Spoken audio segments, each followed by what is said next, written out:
All right, Dr. Hayley, welcome to the show. Thank you. I'm so excited to be here, Jess. I am too. When we met first at Next Level Live, right? Yes, in November of last year. Yes. Crazy. And you were here all the way from Australia. Yes, Sydney, Australia, and tuning in. It's 9 a.m. in the future. So I'm in That's right. tomorrow. You guys are still in yesterday. Oh, the challenge we all live in, right? Thinking about tomorrow and yesterday and ever being present. All right. So I'm really excited to get into this because you and I actually help a lot of the same people and we do a lot of the same things. So really, you're just here to edify everything that I've been telling my audience. Yes. Maybe if they hear it from a different person, it'll be like, oh my God, mind blown. Exactly, exactly. No, but really, we do have a lot of the same sort of values and visions, and we do teach in a similar way. So, you are by trade a psychotherapist or a psychologist. Sorry, you're a psychologist. And so, you created Therapist Rising because you are a therapist rising. And I think the biggest thing that I run up against when working with someone who is a particular service provider, like a therapist, is sort of this mindset belief, this block or this story that there's no way that you can scale a business because you have to be one on one. It has to be you. People aren't going to share in a vulnerable way if it's a group. But what you're teaching oftentimes is one to many, which is what I love. So, can we just like break that down or debunk that? We could definitely debunk it. It totally. And I think this comes from I think this is a historical hangover for us in the sense that our traditional model of care, for better or for worse, was founded on the premise that it is one service provider, in this case, me being a clinical psychologist, with one other human being in the room. And that was almost the only best and right way that you could potentially help someone. So I think there is a lot of pushback. I think even more so from service providers that straddle the line between regulation and evidence-based practice. We hold ourselves to such a high standard because we have to, Yeah. in some senses of the word, for our registration, for our license, and the rest of it. And we're held to account by the law in most cases. So I think there is some degree of fear that comes with this. There is a fear of letting go of what we know. There is a fear of anything new. And I think there is this really very clear and loud voice that comes through the masses when you sort of are in these communities of service providers that anything new is like quote unquote dangerous, Hmm. untested, not evidence based. And so people get really scared Yeah. of stepping in and venturing into one to many. And what I will say is um, not only is that a fallacy, but I think it is exceptionally outdated. And when we look at how much change people have in communities, like we heal in relationship with others. And that doesn't just have to be one other person.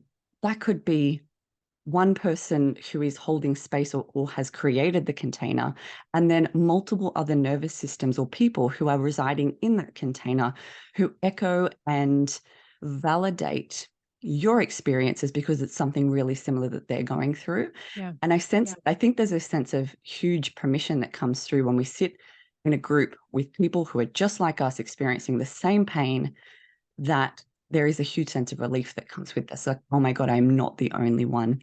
Thank God there is not something wrong with me. Hmm. And I think that that is missing somewhat in the one-to-one relationship, where there is this natural, whether we like it or not, there is a natural guru and student or teacher Sure. and student relationship, right? Expert and student. So that I think that is really important to understand, that there is a different level of healing that happens when we are in a group of many. Yeah.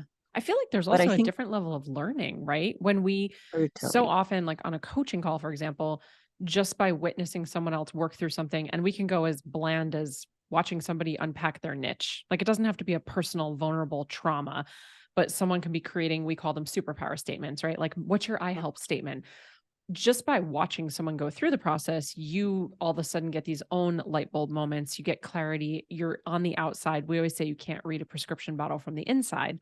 And so when you're in that room, not only could it be super healing to have people going through similar things or who've been through that, it's also aspirational, inspirational, motivational, right? But then there's also this interesting lens of, oh, I'm seeing something now from the outside that maybe I couldn't see in myself. It's like the friend that we have that keeps going back to the horrible partner. And you're like, what is wrong with you? What do you not see? It's you. You're the problem, right?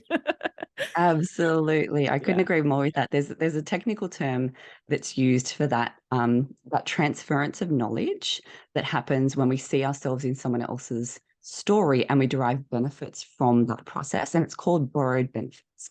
Mm. And Really? the term originally stemmed, I think, from EFT, which is emotional freedom technique, tapping. We all know tapping, huge in the coaching industry. But there is this idea that we borrow the benefits of someone else's process when we are in the process with them, observing it. It's incredible. Like, you don't actually have to be doing the work. But from a scientific perspective, if you're not doing the work, but you're in the work with someone and observing it, you derive benefit from it. Mm. I love that you That's just gave it crazy. a label. Yeah. So let's Yeah, talk now about you a can couple get other that. things though. Totally. These are sort of objections that come up, right? People push Mm. back and they say these things. So I'm just going to list out a couple and maybe we can kind of go through them. But the first thing that I'm wondering about is trauma bonding. So a lot of times when someone, my understanding is when someone brings up something traumatic or they're going through something, a lot of times the human nature is to actually jump in and say, oh, I've been through something like that too. And it's this way to sort of make that person feel a little bit more comfortable and seen and heard, but also to connect, because that's what we like to do as humans. And this could be essentially dangerous, right? So when you're in a room, especially something like therapy, or we work with so many coaches who do somatic work, or they do trauma work, or inner child work, or so many different things, even weight loss, right? That could be super triggering. We have clients that work with fertility, infertility, infant loss. So all of these different things, which could feel very vulnerable and like they would be more beneficial solo or one-to-one. Now you're in a group. Does trauma bonding ever happen? And if so, are there ways to sort of mitigate that? Yeah, absolutely.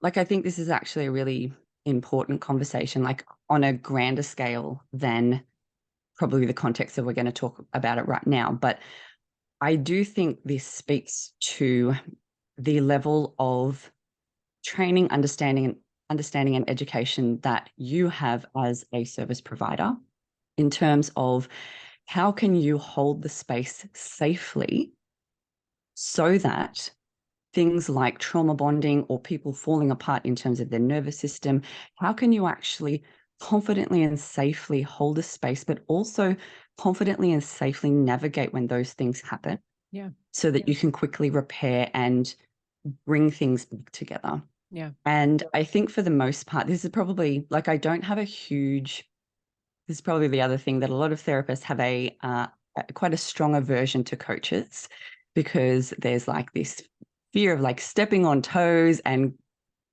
moving outside their scope and all of these other things, which I think there is some validity to that.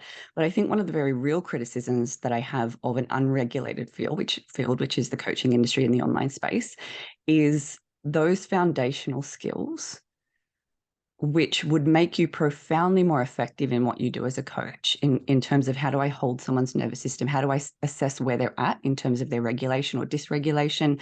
And how can I confidently and safely move them through within my skill set and within my capacity to do so, so that I can affect or help them to support, to support them to affect change in their life? I think this is missing for a lot of coaches. Yeah. So I will just get that out.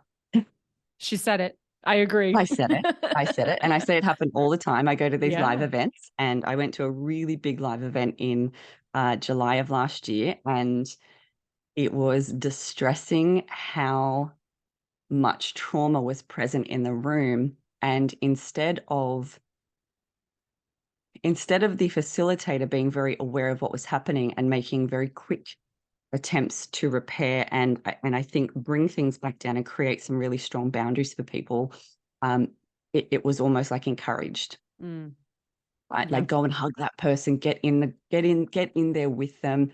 Other people are triggered because this person's so triggered. Like, it was just it was an absolute mess. Yeah.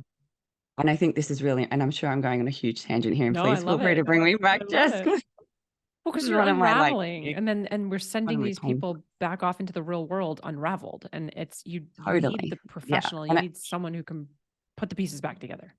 And as a coach, there are certainly ways that you can learn to do that without treating trauma, right? So we're Sure. not talking here about treating trauma. We're talking about how do I safely and confidently assess the regulation of this person who is sitting in front of me, or the collective, and how do I confidently navigate them towards change? Yeah. And we have to be really aware of trauma and how it impacts us. And I don't think, like, I think like everything else currently, it's been TikTokified, where trauma is just like everything and everywhere. And I think it takes some of the potency out of what it actually is when it's happening in the room. And Sure. how do I then work with that? Yeah. So I can't even remember what the original question was. I think it was around Whatever. trauma bonding. Yeah. Bring me back, Jess. Well, it's interesting too, because on the other side of the coin, you say TikTokify, social media, whatever it is, there's almost this feeling. I know I have felt it, and I know my clients have felt it because they've asked me. There's almost a feeling of, if I don't have a big trauma in my life, then am I valuable? Am I worthy? Could I even be of service to someone else? Am I going to be enough because I don't have this awful story to share? And so people almost are grasping to create a story for marketing. I'm not saying everybody is, but it's really interesting because we've got the big trauma, we've got the small trauma, and we all have lots of trauma, right? So it is fascinating. And what I'm hearing as well with the trauma bonding, it's sort of the same thing as misery loves company, which is always something people are scared of. If I'm in a group, are they going to pull each other down?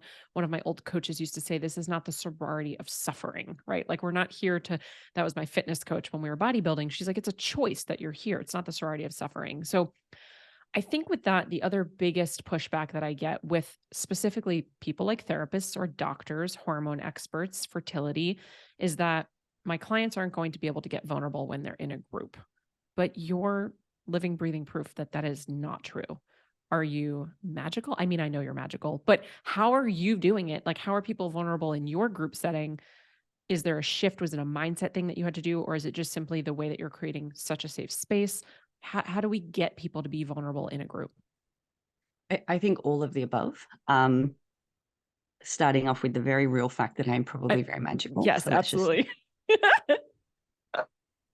the unicorn in me wants to own that. I intentionally, like, community and the safety of the community is one of my biggest focuses. Like, the biggest emphasis that I put on anything that I do is how can I serve this group most powerfully that I can. That was terrible English.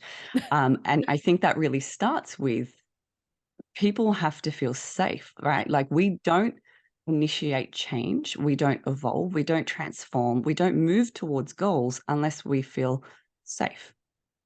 And so I think safety and building safety into whatever it is that you are doing is going to help facilitate that process. And if they feel safe in community, then they are going to feel safe to feel vulnerable. And as you can imagine, therapists have a really hard time being vulnerable. We are, like, from the day we get into our university degrees, we are drilled that it's not about you. Right. You're almost a blank slate. We have this, like, picture in our minds of what a therapist looks like, with the cardigan, probably some glasses, with a clipboard. Like, we all have this idea. And I think, look at what a therapist should be. And it Yeah. is drilled into us. So I think for a lot of us, that idea of vulnerability is actually really, really scary. So having that at the forefront of, like, how can I demonstrate safety in this group? Are there particular rules that I need to have in place? And one of my big emphasis from, like, literally top of funnel, I have a no dickhead policy.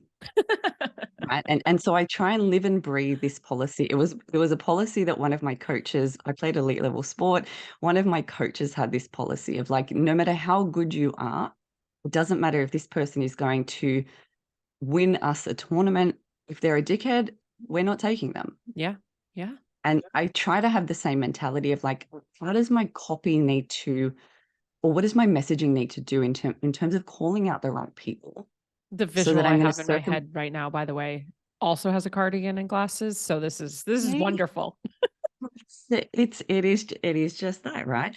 And so I think being really clear about like who is my ideal client from the get-go, and get out of that FOMO scarcity space. How can I call in the right people? And who is the wrong people? So that I'm really clear on if these types of people are going to step in, it's a no-go for me because they're going to compromise the container. And for a one-to-many, especially if you have any type of live or community component to a one-to-many offer, the container and the integrity of the container is everything, like above and beyond anything that you think you're going to teach, anything that you are going to blow their minds with from a content perspective is irrelevant Yeah. if the integrity of the container is not there. Yeah. And Do so you thinking through, go ahead. sorry, and I interrupted you, keep No, no. going. No, you're good. I interrupted you. So I think from top of funnel, being really clear, who is my client, who is not my client, so that I can start to weed them out from the get-go. And then with the intention of when they step in, I'm going to set. So just like from attachment theory, it's a parent's job to set a really strong foundation of security for their child to understand, how do I hold boundaries? Like, where do I begin and the next person begin, right? Mm, Like, where am I in terms of time and space? And that foundation of how we demonstrate rules, how we deal with disagreements, how we hold up the integrity of what we say we're going to do. All of those things have to be built in to the container. yeah. And you have to live by the sword, die by the sword.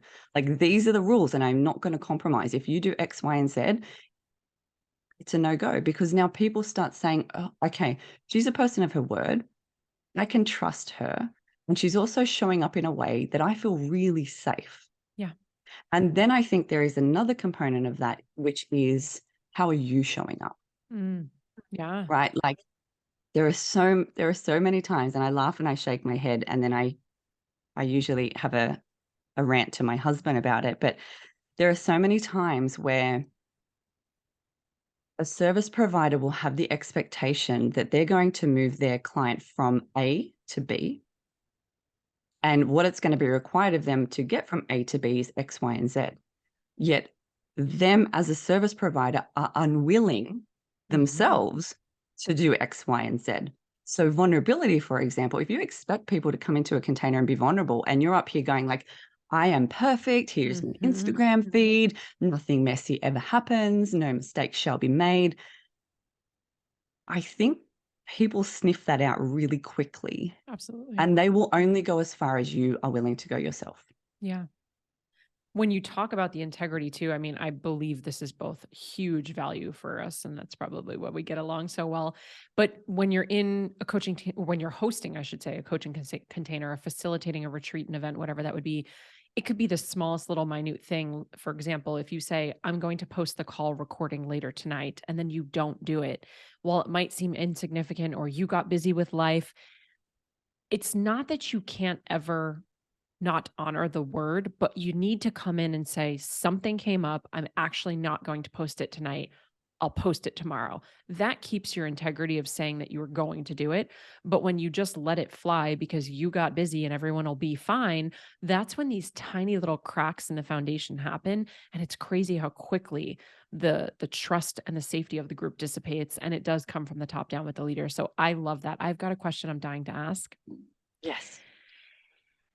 Therapists, like you said, sort of have this, they're a hard nut to crack. They've got this shell, you're sort of taught this, it's not about you, it's about the client or the patient. Do you think therapists are coachable? It's such an excellent question, and I think it's so relevant for me at the moment because we are in the state of flux and evolution in our business. And one of the things that is in flux is getting really, like, I thought I was clear before, but after a couple of years of working with therapists specifically, I feel like I am even clearer now on who our ideal client is. And there is 100% a group, just like with any group of therapists, that are uncoachable. Hmm. And they tend to be the therapists that are exceptionally dogmatic about um, one right and only way. Like they are inflexible in terms of how they see the world, how they see their ability to help and support people, and other people's or other methods' abilities to support and help people. So they get really rigid and black and white, like this is the only way that it can exist, and you can't tell me anything else. And they will use everything in their repertoire to convince you that stepping in any other direction is wrong, immoral, bad, all the rest of it. So I think there is absolutely a portion of therapists who are uncoachable. Would those And I also get a lot. be the same therapists who maybe are resistant to coaching? And I want to talk about the Um, difference between therapy and coaching. Totally, we can definitely do that. I think maybe yes and maybe no. I don't think Yeah. there's a fully black and white answer to that. I think there is a lot of fear that comes regarding coaching because there's a lack of knowledge and understanding, and we only see potentially the downsides of it, or we've been exposed to the dark side of the coaching industry. So I Sure. think some therapists just lack a lot of knowledge, right? And it's the same as the people in the Stone Ages hiding in the caves because there's something outside that they don't know, right? Like we Mhm. would rather be safe than to potentially be unsafe. Yeah. So I think there's a lack of knowledge, and some of those coaches can actually move towards acceptance and a different way of thinking about the world with knowledge, right? So if you fill in some of those knowledge gaps, if you show them actually this is how this works and this is how we can make this more ethical, they go, oh my God, I had no idea. This feels a lot safer now. I'm Yeah. willing to now talk about this or even potentially step. And then there are some that are just like, I call them therapists for life. They're just like, Sure. no, there is nothing that you could do to convince me. Coaching and everything it stands for is bad, and it is only set up to harm, and you cannot convince them otherwise. Yeah. So I think it is a yes and it is a no. Is there a conversation? I'm not planting a seed. I'm curious. Is there a conversation happening within the world of therapy where coaching is, please understand, I am not saying this is as the truth. I'm asking a question. Is coaching looked at as less than, right? You don't have to have the same type of degree. You don't have maybe doctor in front of your name. You don't have the same schooling. It's not, as you said, whether it's accredited or um, what's the word that I'm looking for? The coaching industry is not Not regulated, regulated. right? So is there a conversation happening where it's sort of like, ugh, coaching, right? Or like she's just a coach, or he's doing coaching now, like it's this bad thing. Absolutely. Yeah. Like, oh my gosh. Um, one of the things that I used to be really triggered by, and I don't like the word trigger because I think again it's been TikTokified, but it used to really trigger me, was being in these therapist spaces on Facebook group, for example. So you'd have your Australian psych group, or there's this other really big group which is predominantly from the US, but there's lots of splatterings of other countries as well. And the absolute ridiculous amount of elitism that Yeah. happens, and not just from, like, it happens from, like, when we look externally, like they don't have the same degrees as us, they don't have the same training, they don't know as much, they can't therefore affect change as much. There is absolutely elitism when we look outside from within our profession, but it also happens within our profession as well. So you get social workers and clinical psychologists going at each other because clinical psychologists have a better, more educated, whatever it is. It happens internally as well. We are some Sure. of the most judgmental, elitist people that you will ever meet, which breaks my heart. I'm smiling about it now because it doesn't trigger me anymore like it used to. But we can be absolutely elitist, which makes us very closed to the possibility that, hey, there might be other people out here that are exceptionally good at what they do. And in fact, some of the things that I say, which tends to ruffle feathers, is I have actually experienced more healing and more transformation from things that are quote unquote not evidence based Sure. than I have from something like CBT. What's CBT? cognitive behavioral therapy. So that's Sure. like the gold standard. Like if you're a therapist, you know CBT. And it didn't work for me. And I know lots of other therapists, lots of other people who've gone to therapy and they're like, it didn't work. But then I went and experienced breath work, holotropic 3-hour breath work journeys where I did trauma release exercises, all of these things that you would speak to a therapist about. And they're like, oh, no, no. Is it, show me some peer reviewed studies on Yeah. that. And you can't, right? But I have had profound healing from. Mm, And how do I rectify that if I'm sitting over here going, this is the best, right, only way that you can do it? Except I've had these experiences that have told me that that's not true 100% of the time. I don't know how to rectify that. Like yeah, that's huge. That's a cognitive dissonance, right? sure. How do I put these two things together that seem so opposite? So I think there is elitism that absolutely comes. And I don't think it's everyone. I think there are a lot of people out there who, like a lot of therapists out there, who see validity in the potential that there are other ways to support people Yeah. and that potentially we don't know everything as therapists. I know. What? I know. You know, Tell me about it. I heard this once before. I don't know who originally said this. I'm sure it was, from a book or some famous whomever. But I really live into the more that I learn, the less that I know. And when you Mhm. say the best, right, only way, I think this is where ignorance is bliss. And so often we grasp onto what we believe to be true, what we've experienced in our life to be the best, right, only way. And I know you and I both are business mentors. And so one way that I used to teach business at a moment in my life, I really did think that was the best, right, only way because it's what worked for me or it was working for a client. And the more that I learn, the less that I know. And now here I am 11 years later in the coaching and digital marketing industry. And I'm like, wait a minute. What?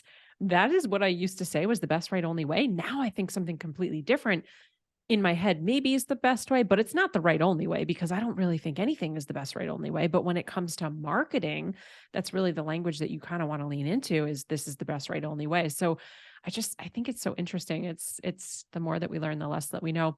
Let's chat for a second about sort of the difference between coaching and therapy. And this isn't just for therapists. Again, we work with so many doctors, dentists, lawyers. You're coming to us straight from Australia. You literally cannot practice outside of what is your legal scope. And so when we're in the States, we get a lot of clients who can't practice outside of their particular state. Now we come into the digital marketing space.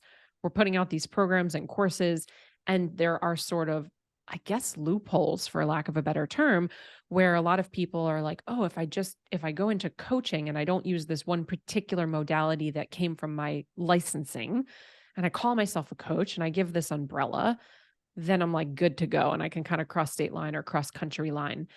Is that what you see as like the only difference between coaching and therapy, or is there more to that? And how did you sort of make the transition? Because you do both still. How do you like just talk to me about it? Yeah, it's such a loaded question, and I actually think it relates to what we were just speaking about in terms of the best, right, and only way.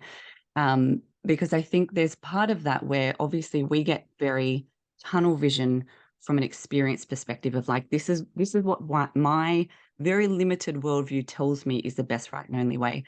But at the same time, I think there is pressure from our clients and the consumer.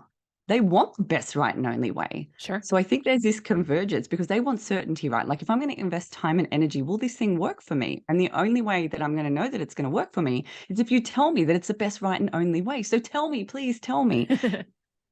Lo and behold, there is not one thing that works for every single person under every single circumstance in every single environment. That is just not the way that we work.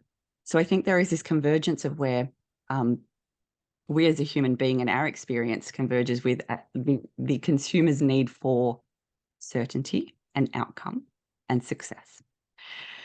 When it comes to the difference between coaching and therapy, I am sorry to say, but there is no best, right, one or only way to distinguish between Oh, therapy and I know, God damn it.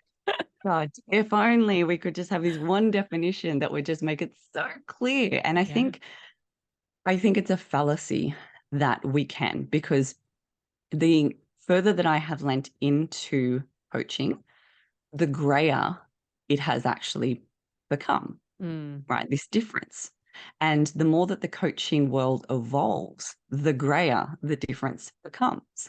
So I think assuming that there is this really black and white way to sort of draw this line in the sand of between like this is coaching and this is therapy is unfortunately incorrect. But we can touch on some of the things that I think are important in the conversation.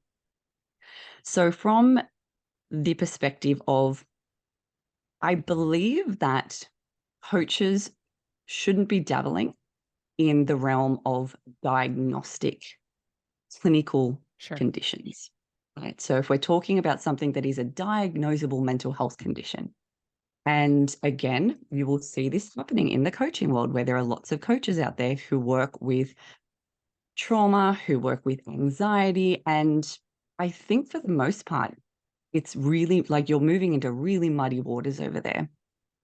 And I think there are huge questions that, if they're not already being asked, will start to be asked very soon about insurance companies Mm, saying, like, I don't think we can insure you as a provider if you're doing X, Y, and Z because, like, what credentials do you have that would allow you to do something like this? yeah.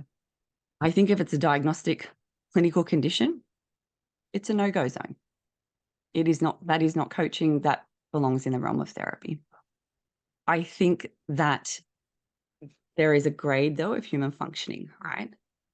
So at some point, there's this arbitrary line between, like, you don't tick one symptom on the symptom list for the diagnostic criteria, and that's the difference between a mental health diagnosis and not. Right. And so there's this almost gradient of like, well, okay, well, where does that line in the sand actually happen? And I don't know. And I think this is a really important conversation. So that is one. Don't double in clinical conditions. Save that for therapy. I think the other one is around the modalities that we're using. So there are particular modalities that you can only learn and use as a therapist. But here's the thing. Just because you know them and have learnt them doesn't mean that as a therapist you can't then go and use them in your coaching practice. And I think there's this really weird space where some licensing boards will be really clear cut of like, you cannot use something like EMDR, which is eye movement desensitization reprocessing. You can't use that. That's the one where you move backwards and forwards. Can't use that. However, there are coaching protocols for EMDR. So Interesting. yeah, like there is so much confusion, and I feel like this everyone wants a really black and white answer on what is the difference. And you will see people like Tony Robbins who puts out these, I think he's even got like a blog post from many years ago saying coaching works on the future, therapy works on the past, which is factually incorrect. Like factually incorrect. Like that is not actually true, Right. because we have these spaces around performance psychology. We've got positive psychology, which all exist in the realm of future-based and performance-based. We'll give him a pass. The more he learned, the less he knew. That's what I mean, right? Like, I Yeah, don't well, know. it's always Anyway, changing and evolving as we are. Right. exactly. So Yeah. I think this is a really important question. If I was a coach, I would just be really clear that I am working on something that is within the realm of normal, quote unquote, normal human functioning, right? That sort of end of the spectrum where it feels a bit safer, where you're not moving around clinical waters or anything like that. And you're doing it in a way that feels very competency based. Like I've got training in X, Y, and Z that allows me to do this thing. I think from a therapist perspective, I think all coaches should be trained in some coaching modality. I 100% believe that. Not that it should be regulated necessarily, but I do think that having a basic level of skills and understanding of how to be an effective coach and how to be a safe coach are fundamental skills that everyone who calls themselves a coach probably should have. Yeah. And that's just so you can do what you say you're going to do. right, in the most effective way that you can. Think from the perspective of therapists sitting on the other side, we've got a much more complicated relationship that we have to navigate, which comes down to legal structures, licensing boards, all of the rest of it. And I think one of the things that therapists have started to do, and I think this is going to change within the next 5 to 10 years, depending how quickly government systems and laws catch up, is that they create a separate entity, so a business entity that houses their non-clinical work. Yeah. So they'll have their therapy over here under one LLC, and they'll create a completely separate LLC for their coaching business. Yeah. And that LLC will then allow them to move more broadly outside of the scope of their duties as a therapist, and will also give them some flexibility about things like marketing, testimonials that can be quite, again, tightly regulated by licensing boards. So Yeah. that is one way that therapists will tend to do that. Mm. I I would agree. I would agree, definitely. And it is a really important conversation to have too, because sometimes I really do believe it is not intentional where you, whomever you are, therapist, service provider, you have all of this knowledge. You have a file or many, many files in your brain of tools and of um, processes that you're going to walk people through, and you've been using them for years. And so then you're working with a client, maybe it's a coaching client, and something comes up and you're like, oh, I have this amazing tool that I can use. But then it's like, ooh, well, I'm not really supposed to use that tool right now. And so it gets really difficult. So if you are in that space right now and you're listening, give yourself a little bit of grace. If you have felt like maybe, oh my gosh, I've crossed the line. I think always making sure that we're, following what is legally our scope of practice and what we should be doing. And having these conversations is really important for sure.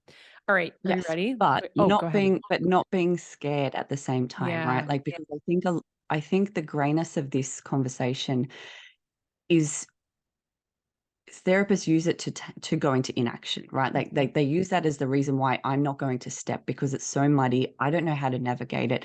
I don't want to get in trouble, so I will just sit where I am and be quote unquote content with that. And I actually think that that is a huge disservice to both themselves and the people who potentially need them, Absolutely. but will never enter a mental health system. Absolutely. Right. And I think this is a really important thing, like seek support. And I'm so glad, Jess, that you're having this conversation, because so clearly there are so many business coaches out there. And this is why I went into business mentoring in the first place, is because the amount of money I've spent on business mentors who are like, just do this. And here's this strategy. I'm like, I can't do that. Like, thank you. I'm sure it's effective, but I can't do that. And they just didn't get it. Yeah. Really upset me and slowed me down. So the more that therapists can sort of think about, like, who do I need to speak to really help me understand this to the degree that I can, and so I can make calculated risks, but nonetheless movements forward despite the risk. Mm, so good. I want to shift gears again. I'm like really itching to get this in before we're out of time. So, over the last 2 years, 2.5 years, you've built this incredible business. You've scaled this business to insane heights. I won't put you out without your permission, but insane heights.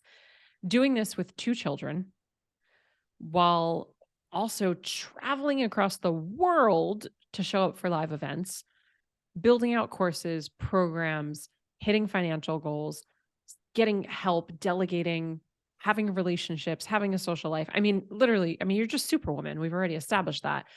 But I also know that when it comes to achieving what you want in life, you sort of teach and follow and embody this 4-step framework. So knowing the success that you've had, that you've created and that you've built, would you be willing and would you be would you be willing to share the 4 steps with us? I absolutely can, and you're gonna have to try and keep me to time, because this is where, like, as soon as you start asking, like, oh girl, we're Ooh, going buckle there and up. I'm excited. You're probably gonna have to be like, wrap it up. Um, So this 4-step framework, so we've got a broader framework, our bigger framework, which is the RISE framework, RISE, which is the framework we use to help therapists to develop their signature courses. So create, launch, and then sell, confidently grow their signature programs. That's a separate framework. This 4-step process is literally step one of that bigger 4-step process, the RISE framework. And We do this at the start. So it falls under the guise of what I call radically reimagining. And radically reimagining is exactly what it sounds like it might be. It is taking what you think you know about yourself, your identity, your future, your past, what you're capable of, your environment, how you spend your time, what you are building your life and your purpose, taking everything you think you know about those things and chucking them out the window and really asking yourself hard questions around, like, who do I want to be? Like, what do I want my life to stand for? What do I value? What do I need my identity to be so that I can have this life, so that I can fulfill on the mission, the purpose that I'm here to fulfill on? Because a lot of the times, you will absolutely resonate with this too, Jess. People step into a container like this where you're teaching them a process to create something, and they come in with all of these like blinkers on in terms of like, it has to look like this, and I'm going to do it in that way, and this is the goal, and you're like, I'm about to turn your world upside down. And I love that. I get so much satisfaction out of that. Yeah, The turning the world upside down, because sure. I it say we shake literally. snow globes.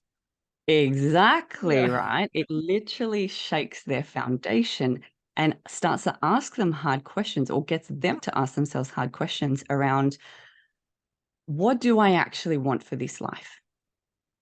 Because there is a difference between answering that question, like coming from that place of like, what do I want my life to stand for? What do I want my legacy to be? What is my purpose and my mission here? And then reverse engineering your business to fit with that, right? So your business has to be sustainably able to fulfill on the mission, Sure. versus, here is what my business is going to look like.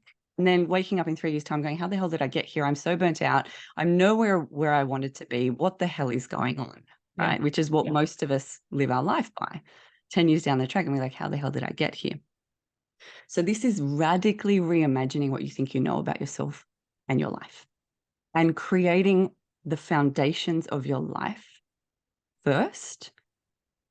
And then the business model sits on top of that as like the vehicle on how you're going to fulfill on. See, that's why I love you so much. I teach the exact same thing. It's build your business around your life, not your life around your business.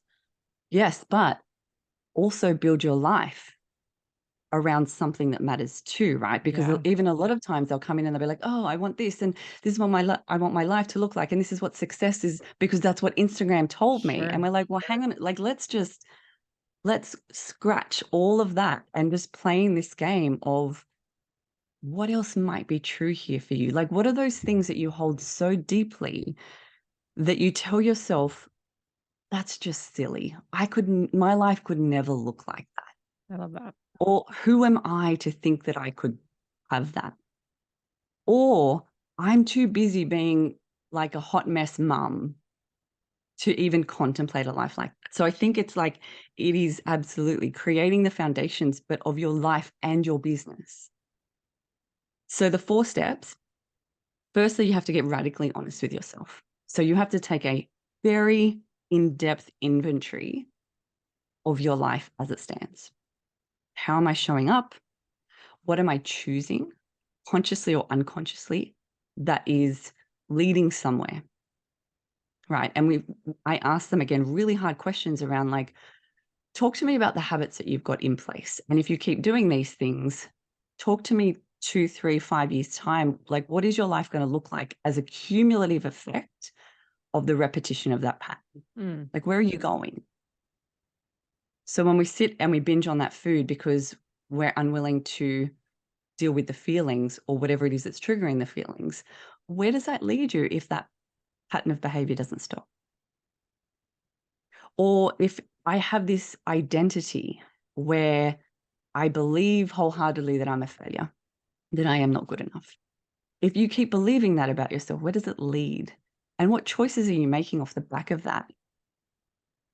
Right? You're either going to It's bow powerful. to it, as in, like, I believe it to be true, therefore I'm not going to try anything because I'm probably going to fail anyway. Or you're going to turn into this ultra high achiever who tries to outrun it and probably Yeah. end up burnt out and all the rest of it.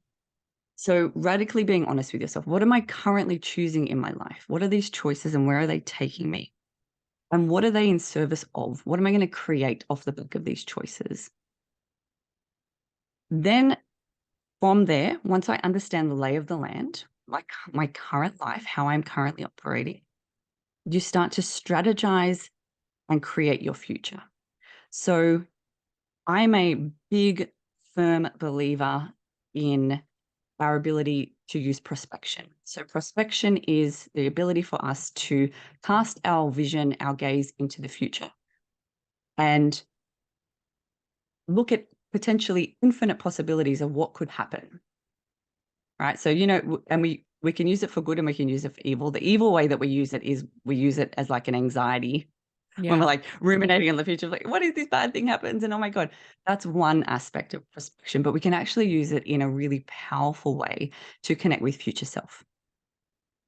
And I'm a big believer in using our ability to prospect into the future to find that future version of ourselves who is sitting there going, I'm waiting for you. I've got these things. Here's what I've been able to accomplish.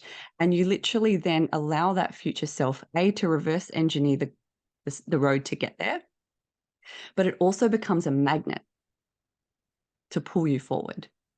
So you're no longer having to use things like willpower to push, right? Like, oh, I've got to do this thing and I don't want to. And it's a pattern of behavior that I bought from my past and it's currently playing out in my present. And it's really hard. I've got to use a lot of willpower to push against it and try and change, right?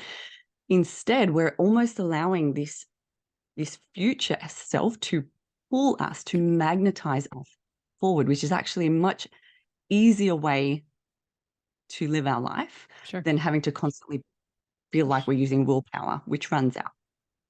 So doing that and then thinking about so what are my goals and how am I going to get there? Who do I need to be in order to have that goal to come true, right? But always from that place of future self.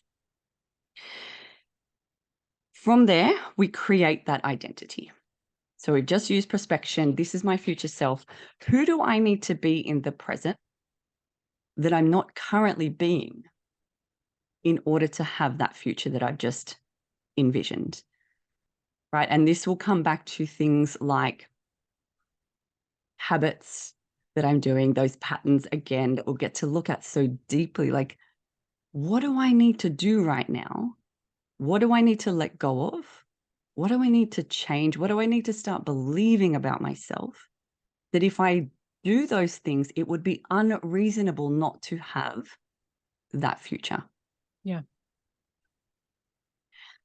And then step four is transforming your environment and your habits to support the changes that you are now making.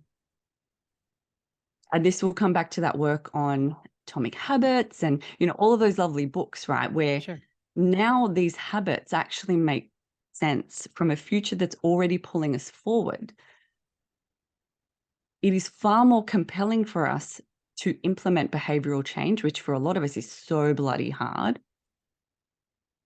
when we know where we're going, Yeah.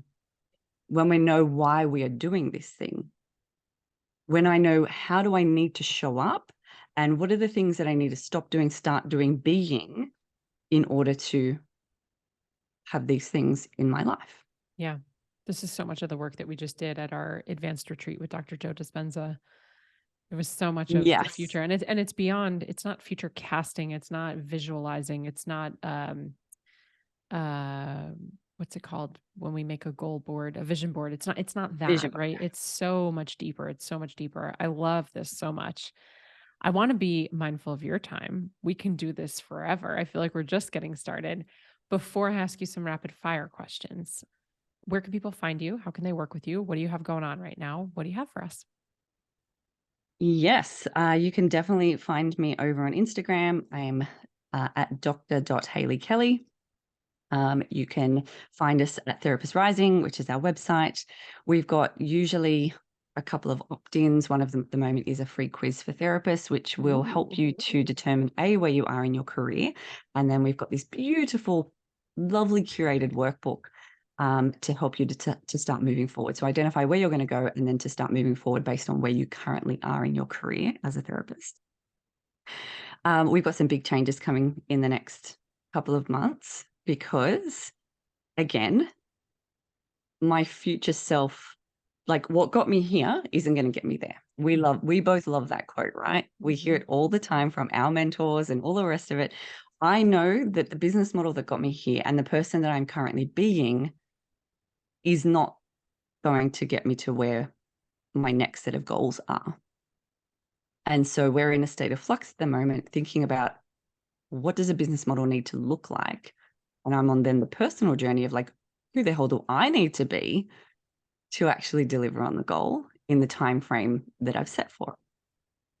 So that's all happening in the next 6 months or so, which feels terrifying yet exciting at the Yeah, same I'm over time. here foaming at the mouth. I'm like, this is amazing. I can't wait to watch this unfold. I love it. I love it so much. And I love that, as you said earlier, you are living, you are walking the walk. You're walking the talk. You're doing it too. It's like, who do I get to become? What do I have to live into? What changes do I need to make? What can I do to really magnetize that future self and knowing where that is in those goals? So I just love that you are literally a living, breathing being of what you teach and what you do. And clearly it's working because you're putting it all together and you've got the business and the clients and the revenue and the family and all the things, and it's just so beautiful to watch. So um okay, you ready for some rapid fire? Totally. What's it like June 1st, 2023 in the future? Because for me, I'm on May 31st. So how is it on June A 1st? little overcast today, actually, a little bit cold because we're moving into winter. Political climate is still unsteady. Anyway, Well, here it's about 100 degrees and sunny. So I would um rather that. I know, I know. What are you currently reading or listening to, if anything? I So one of the things I probably haven't disclosed on this conversation today, which is probably like a whole another episode in and of itself, is that I'm neurodivergent. I am a wonderful ADHDer, and one of the things that I have going for me is that I get hyperfixated. So it's one of the quirks of being a wonderful ADHDer is that I get hyperfixated on my interests at any particular time. And so at the moment, everything that I consume is business related. Sure. Like I am like obsessed with all things business. So I'm currently rereading 100 Million Offers by Oh, Alex so Hormozy. good. I am obsessed with Alex So good. Hormozy. I just, every time I see anything from him, I'm like, can you just sell me something, please? Like, why don't you sell me something? If he sold anything, I would buy it I know. in a You and heartbeat. So I'm everyone else. I know, right? Yeah. And what a great business model, which I'm like, how do I emulate this? Mhm. Where he's just building demand because he's serving so powerfully. So I'm currently rereading that and I binge podcast episodes. I find it's actually really difficult to sit still and read a book. So if I'm not listening to a book, I'm usually listening to podcasts. Yeah. Diary of a CEO is one of my favorites. I was just listening to it on my walk this morning. Awesome. Um, yeah. What's something that you want your kids to sort of take away from you being an entrepreneur and running this business and building this business and being the boss and all that? What's something that you want them to take away? Um, I think it's slightly different for both of my kids. I have a 9-year-old son who is autistic ADHD, and I have a 4-year-old daughter who I say to everyone, they're like, cute 4-year-old, she's amazing. I'm like, she's either going to change the world or she's going to end up in jail. Like one of those two things, because she's like a hellraiser. Um, so I think for my son, particularly knowing what he is probably going to come up against in his life around his diagnoses, being that I also have lived into the identity of being neurodivergent, it is that you are okay just as you are. And despite the fact that you may not look neurotypical like everyone else, that doesn't mean you are anything less than. And that no matter what you are diagnostically or how your brain works or how your body works, that you can achieve whatever you want in the world. And I hope by me demonstrating, like, I have these goals and here I am working towards them, it's implicitly going to demonstrate that if you set goals, you are capable of achieving them no matter what your diagnosis is. I love that. I think for my daughter, I'm hoping to God that I can channel in her to use her powers for good as opposed to evil, so that she ends up on path A of changing the world and not path B of landing in jail. But I think for my daughter, again, it's that sense of identity, right? So knowing what she's going to come up against as a woman in society that is still undergoing massive amounts of change in terms of how we relate to, define, treat women. I hope that she sees mum, who's running this hopefully multi-million dollar business with Yes. dad as a supporter, like gives her this frame of reference where, like, I as a woman can run the world. Like, I can do whatever it is that I set my heart out to, despite the fact that I have a vagina. Like, that is not going to be the thing that holds me back. I love that. Oh, all right. Our famous $50,000 question. I did not do the math. I have no idea what the conversion is right now. But if I were to give Are you, you giving me 50,000 US? I am Okay, that's like I reckon that's about 75 Australian. winning. Okay, Yeah, yeah. perfect. Amazing. Well, I'm not really giving it to you. So let's be clear. So if I were hypothetically to give you 50,000 US dollars, which is about 75,000 Australian, and you Mhm. had to use it in or on the business, you could split it up, you could use it in one lump sum, but you had to do it tomorrow. Where would you put it for in the business? How would you use it? Mm. I would invest heavily in audience growth. So at the moment, we're looking at top of funnel and really thinking about how can we start bolstering the leads coming in and the quality of leads coming in top of funnel. So I would probably invest it in like really good quality lead gen. Like, you can never have too many dollars when it comes to lead generations. I feel like Yeah. I'd probably funnel it there. Cool. I love it. All right. And then our last and final question. We name the company Digital Business Evolution because we believe that we're always growing and evolving, and our businesses are a reflection of our own personal growth. So, what is your next business or personal evolution? So I've already touched on the business evolution. Obviously, we've got some really massive changes coming up over the next year where we're going to refine how we deliver. And not only that, I think one of the really exciting things, which I think has been spurred through a combination of Alex Hermosi and Nicole Culver, Hmm. who we both know, is that one of the aspects that's going to be required to answer the question of, like, how do we change the business model is me becoming obsessed with client outcomes and client success. And the more obsessive I can get about client success and what actually gets people to where they need to go, like, what are these steps and who are they that tend to be the most successful clients? I think we're going to have such a more powerful business. The delivery is going to become exponentially more powerful based on those things. So that's happening right now. And then from a personal perspective, there are a couple of different evolutions happening at the moment. I'm coming out of a season of being utterly hyperfixated on my business where I would wake up at 6 a.m., open my laptop and start working, and I wouldn't close it until midnight. And I was totally in for that. I'm here for all of it. And I was obsessed, to now moving back into a season where I'm starting to incorporate parts of my life back in that have probably been neglected because I'm so hyperfixated, including like getting back into the gym and yoga and really moving and nourishing my body, which feels amazing. Yeah. And I'm sure I'll probably swing back to getting too obsessed about those things in the business, and I'll, just continue to do Yeah, we'll that forever. dance. Yeah. But I think there's also this evolution that's going to be required over the next 6 to 12 months around me as a CEO and the beliefs that are only going to hold me back, and being really willing to do some very deep inner digging um, to find the things that are going to prevent me from obtaining a goal.